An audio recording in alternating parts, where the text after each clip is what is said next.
안녕하세요. 웅덩이 매매법 레버리지 ETF 장기 투자자 디벨로몽입니다. 현재 시간 새벽 2시 영상을 제작하고 있습니다. 일단 오늘도 계좌 먼저 공개하고 시작합니다. 오늘 계좌 양전을 볼 수 있는 그 신호탄이 되나 싶었는데 저의 설레발로 인해 현재 증시가 하락하고 있습니다. 현재 미국 직투 계좌는 여전히 마이너스 9%에 머물러 있는 상황이며 쉽게 계좌 양전을 주지 않는 상황입니다. 빠르게 오늘 핵심 내용부터 전달드리겠습니다. 방금 전 소비자 물가지수 CPI가 발표되었는데요. 일단 가장 먼저 근원 소비자 물가지수 말고 헤드라인 CPI를 살펴보려고 합니다. 화면을 보시면 아시겠지만 YOY를 보더라도 예상치 5.2%보다 훨씬 잘 나온 5.0%로 발표된 모습을 볼 수 있고, 전월 대비로 비교해봐도 예상치 0.2%보다 둔화된 0.1%를 볼 수 있습니다. 즉 헤드라인 CPI를 보면 매우 좋게 나왔다 라고 바로 확인이 가능합니다. 이 헤드라인 CPI의 추이를 살펴보면 이제는 확실한 디스인플레이션이라는 확실한 인플레이션 둔화를 볼 수 있습니다.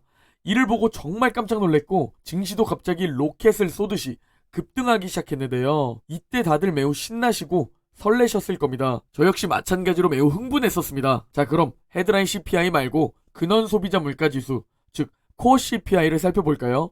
근원 소비자 물가지수를 살펴보면 예상치에 그대로 딱 부합했습니다. 그러나 문제는 전년 대비로 바라보자면 지난달보다 소폭 상승했다는 겁니다. 물론 예상치에는 부합했지만 지난달에는 5.5%였는데 이번엔 5.6%로 둔화가 아니라 오히려 소폭 상승했다는 겁니다. 이걸 그래프를 보면 확실히 알 수 있습니다. 작년 10월을 기점으로 인플레이션 피크아웃을 보여주었고, 조금씩이지만 둔화를 보이던 코어 CPI가 점점 그 둔화폭이 줄어들더니 기어코 오히려 상승을 보이기 시작합니다.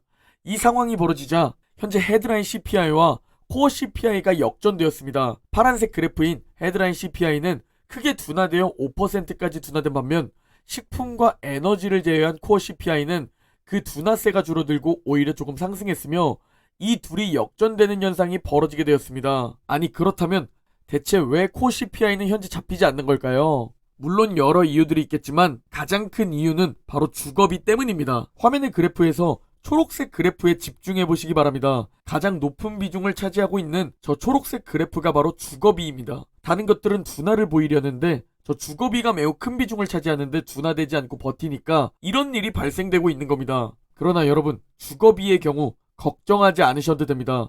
주거비는 CPI에 반영되기까지 꽤나 오랜 시간이 걸리는 후행 지표로 여겨집니다.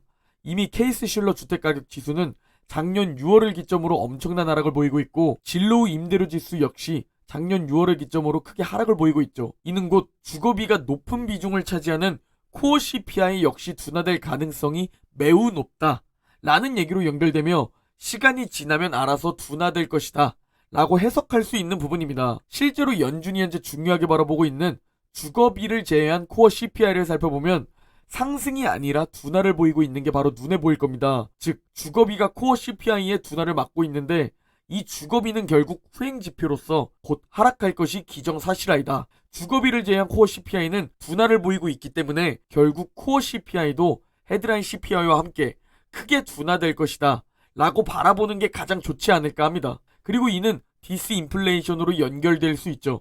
그러나 긍정적인 것만 있진 않습니다. 이번 CPI 발표를 세부적으로 살펴보면 식품과 주거비, 중고차, 신차가 상승했지만 에너지가 큰 하락을 보이면서 둔화를 이끌었습니다. 현재 걱정스러운 부분이 바로 이 부분입니다. 에너지가 이번에 큰 하락을 보이면서 둔화를 이끌었는데 최근 유가가 60달러대에서 80달러대까지 급등했죠. 바로 오펙 플러스의 감산 때문에 급등한 건데요. 이번 유가의 급등이 향후 인플레이션 둔화를 막을까봐 그게 불안합니다. 거기에 여전히 코어 서비스는 상승세를 보이고 있죠.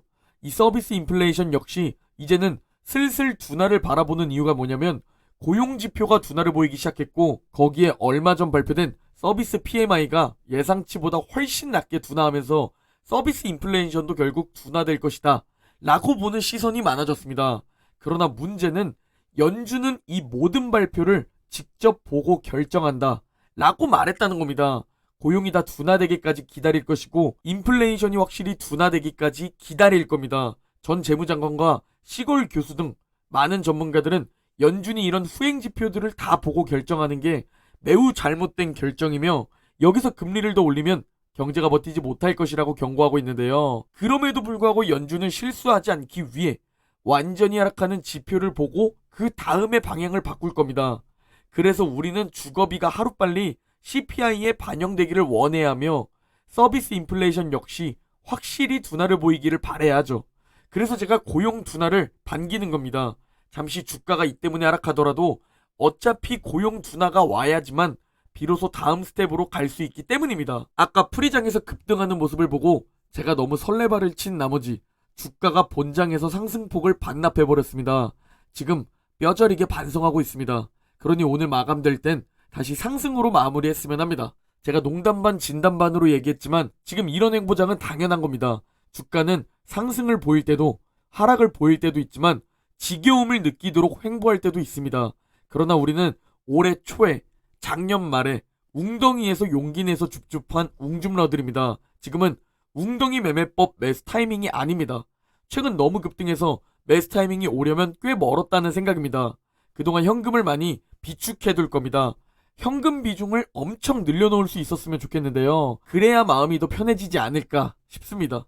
과연 제가 현금 비중을 늘리기 전에 하락해서 다시 매수 타이밍이 올지 아니면 상승해서 계좌가 양전할지 그냥 시간을 활용해 우리는 지켜보면 되는 겁니다. 그동안 열심히 일하고 아껴서 현금 비중을 늘려도 되고 아니면 화폐를 자산으로 바꾸면 되는 겁니다.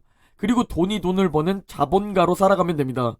이걸 계속 반복하다 보면 여러분의 근로소득을 뛰어넘는 자본소득이 되는 날이 분명히 올 겁니다. 그때까지 우리 모두 오를 땐 즐기고 웅덩이에서 줍줍하는 오줄 웅줍 투자자가 됩시다. 제 영상이 도움이 되셨다면 구독, 좋아요, 알림 설정 부탁드립니다.